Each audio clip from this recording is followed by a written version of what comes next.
Let me tell you something uncomfortable. If you feel like some people always win, it's not because they're lucky, it's because their brain deletes excuses faster than yours. They lose money and adapt. They get rejected and reposition. They fail publicly and come back upgraded.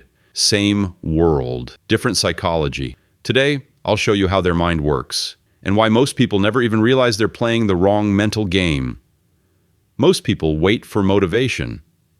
Winners feel responsible. Here's the difference. Motivation asks, do I feel like doing this? Responsibility asks, what gets worse if I don't act? Responsibility creates pressure. Pressure forces action. Action builds momentum. That's why winners move, even on days when motivation is dead.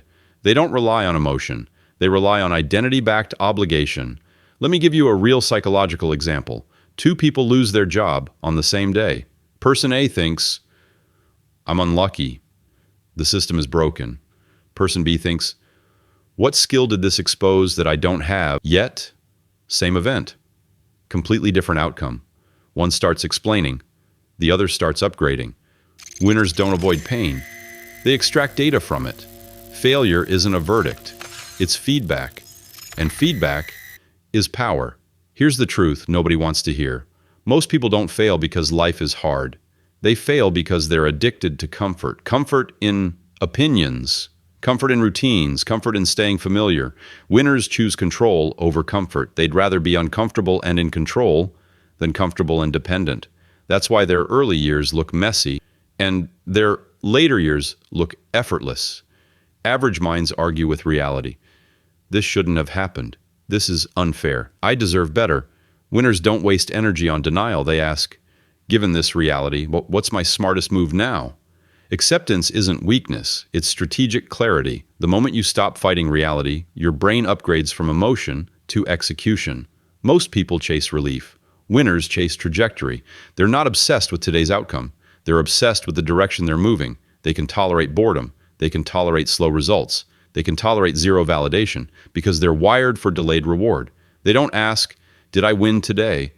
They ask, am I positioned to win next year? This is where most people lose. They wait for proof to believe in themselves. Winners flip the order. They decide, this is who I am now. Before results, before validation, before confidence.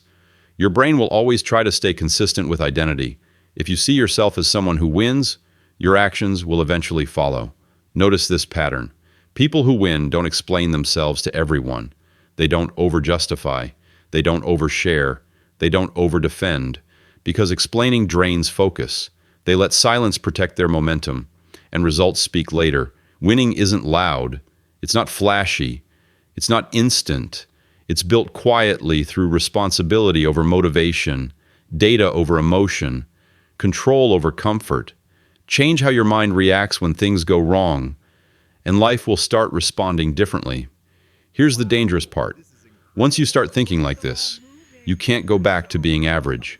Because in the next video, I'll show you the exact mental habits that secretly keep smart people stuck, even when they work hard. Subscribe.